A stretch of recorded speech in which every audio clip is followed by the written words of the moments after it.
Market आज flat open होके bank Nifty एक शार्प सेलिंग देखने को मिला बैंक निफ्टी में।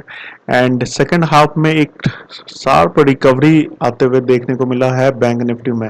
बैंक निफ्टी में जैसे कल हमने बात किया था कि बैंक निफ्टी एक रेंज में बना हुआ है, ये रेंज जैसे ही अगर निकलता है तो उस हिसाब से हम लोग बाई और सेल कर सकते हैं। और स्टार्टिंग में ही ये कैंडल नीचे की तरफ निकल रहा था, एक अच्छा मोमेंटम देखने को मिला नीचे साइड में। एंड फाइनली सेकंड हाफ में एक शार्प रिकवरी भी देखने को मिला। तो अब कल इंपॉर्टेंट लेवल क्या हो सकता है, कल कैसे ट्रेड कर सकते हैं बैंक निफ्टी में। तो कल जिस प्रकार से ये शार्प रिकवरी आया तो, और अगर डेली कैंडल पे एक बार चलें, डेली कैंडल पे अगर देखें इसे, तो बैंक निफ्टी एक काइंड ऑफ हैमर कैंडल बना है। तो एक अच्छा, ये कहेंगे, ये मार्केट यहाँ पे हॉल्ट किया, फिर उसके ऊपर की साइड में निकला और ये काइंड ऑफ ये बॉटम बनते हुए, यहाँ पे डबल बॉटम बनाते हुए यहाँ पे ऊपर की ओर निकल सकता है। डेली कैंडल पे अभी आज जैसा बना है कैंडल, उस हिसाब से अब बुलिश फॉर्मेशन दिखा रहा है। बैंक निफ्टी 45,020 के ऊपर अगर क्लोजिंग देना है, वन डे में क्लोजिंग स्टार्ट कर देगा तो फिर ये अपर साइड की तरफ फिर निकल जाए। बहुत अच्छा अभी दिख रहा है डेली पे। अगर यही अगर डाउन साइड में यहाँ पे डेड कैंडल बनाते हुए यहाँ पे कहीं क्लोज करता 44,600 500, तो फिर एक यहाँ पे इस तरीके से हॉल्ट आया, फिर यहाँ पे हॉल्ट आया एंड फाइनली ये फिर कंटिन्यूएशन डाउन साइड के लिए दिखता। लेकिन जिस प्रकार से फाइनल में क्लोज हुआ तो फिर ये एक तरीके का बुलिस अभी बैंक निफ्टी में नजर आ रहा है। तो बैंक निफ्टी में कल के लिए हम लोग क्या प्लान कर सकते हैं, कैसे प्लान कर सकते हैं। तो हम लोग डाउन साइड में थोड़ा कम क्वांटिटी में कल प्लान करेंगे।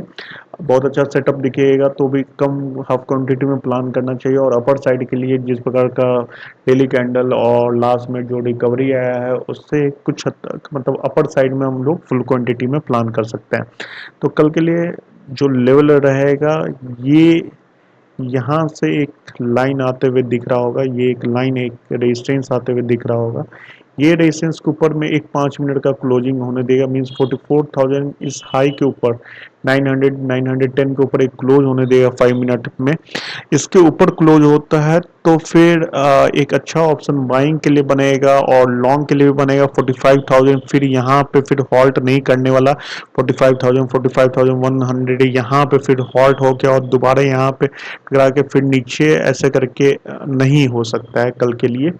तो कभी भी 5 मिनट का इसके ऊपर में क्लोजिंग देता है 44,900 के ऊपर में, तो यहाँ से 200 से 300 का हम लोग कम से कम टारगेट करेंगे। एक शॉर्ट कवरिंग भी आ सकता है और 200 से 300, क्योंकि शॉर्ट सेलर को भी पॉइंट मिल चुका है, बायर भी पॉइंट में है।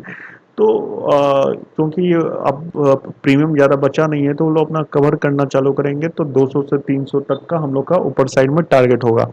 और एसएल बस वही यहाँ का एसएल लगा सकते हैं अगर फ्लैट ओपन होता है 44,850, मीन्स 44,800 से लेकर 44,900 10-20 के बीच में कहीं भी ओपन होता है और फिर उसके बाद निकलता है तो वही 5 मिनट का लो एसएल रहेगा।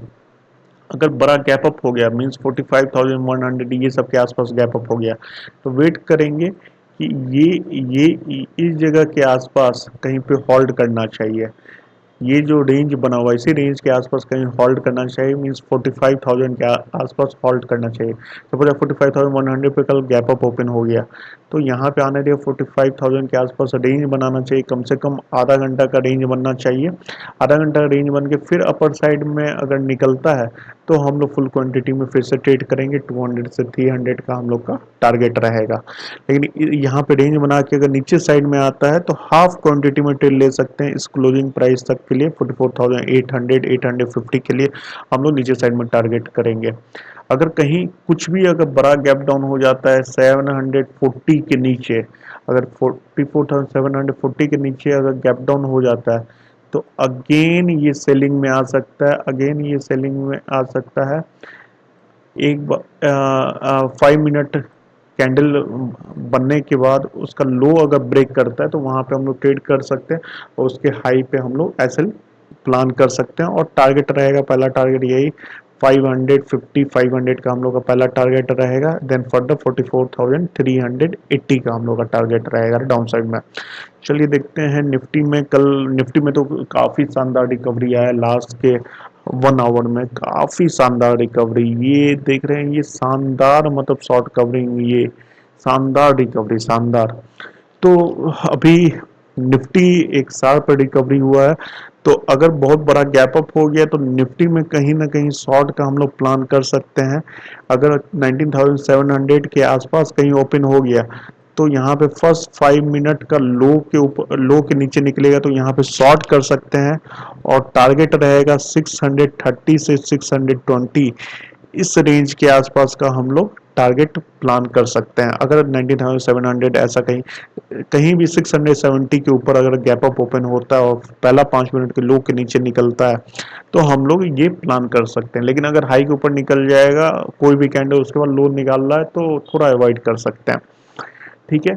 और अगर फ्लैट खुलता है, फ्लैट खुल के अगर इसके ऊपर निकलता है तो इंटरेस्टेड नहीं है बाई करने के लिए। यहाँ पे कम से कम आधा घंटा वेट करना चाहिए, आधा घंटा वेट करके फिर निकल रहा है तो फिर यहाँ पे बाइंग कर सकते हैं और 19,700 का हम लोग टारगेट कर सकते हैं। तो यहाँ पे सडन निकलेगा क्योंकि यहाँ पे ये काइंड ऑफ, देखिए एक सेकेंड, यहाँ पे ये इस तरीके का बना है तो यहाँ पे इस तरीके का ऐसा कुछ बनना चाहिए या फिर ऐसा कुछ क्रिएट होना चाहिए, मीन्स पोल और फ्लैग बनना चाहिए। ये पोल और फ्लैग बनने के बाद यहाँ पे थोड़ा टाइम लगा बिताने के बाद फिर ऊपर साइड में निकलता है तो 19,700 के आसपास का टारगेट मिल जाएगा।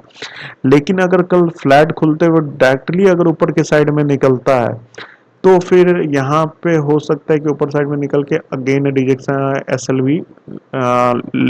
भी मतलब हिट कर सकता है।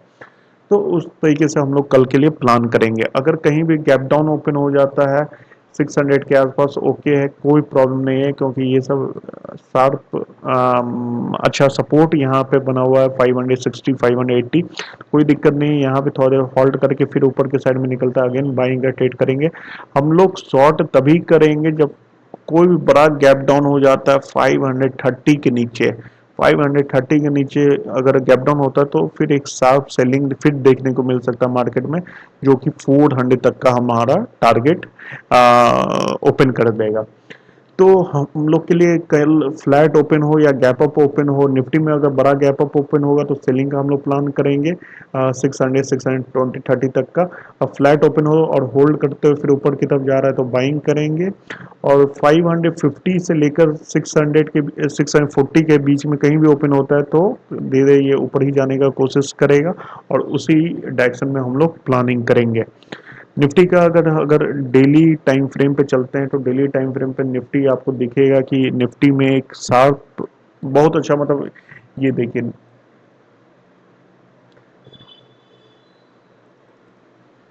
ये एक शार्प सेलिंग आया था यहाँ पे, एक प्राइस एक्शन बनाते हुए नीचे की तरफ आ रहा था और फिर यहाँ पे कंटिन्यूएशन हो सकता था।